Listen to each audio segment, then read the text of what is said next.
অসমৰ জনপ্ৰিয় অভিনেতাগৰাকী দুৰাৰোগ্য ৰোগত হস্পিটালত চিকিৎসাধীন হৈ আছে।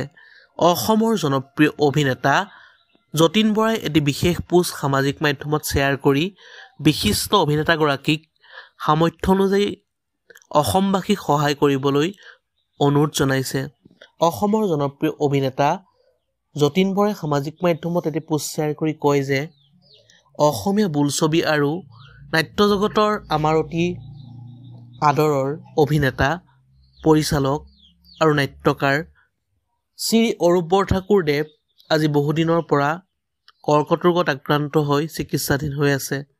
তেখেতৰ চিকিৎসা বৰ্তমান অসমৰ বিশিষ্ট স্বেচ্ছাসেৱী অনুষ্ঠান কবি কৃষ্ণ টেলিমেডিচিন কেন্দ্ৰ শুৱালকুছিৰ দ্বাৰা আমেৰিকা নিবাসী অসম সন্তান বিশিষ্ট কৰ্কট ৰোগ বিশেষজ্ঞ তথা চিকিৎসা বিজ্ঞানী ডাক্তৰ বিকুল দাসৰ তত্বাৱধানত বিনামূল্যে চিকিৎসা কৰি থকা হৈছে।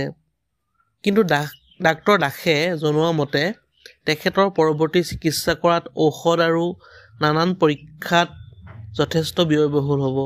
সেয়েহে যতীন বৰাই অসমবাসীৰ পৰা সাধ্য অনুসৰি বিশিষ্ট অভিনেতা নাট্যকাৰজনক সহায় সাৰথি কৰিবলৈ অনুৰোধ জনাইছে। মোবাইলৰ স্ক্ৰীণত অসমৰ বিশিষ্ট নাট্যকাৰ অভিনেতা অৰূপ বৰঠাকুৰদেৱৰ স্কেনাৰখন দি দিয়া হৈছে।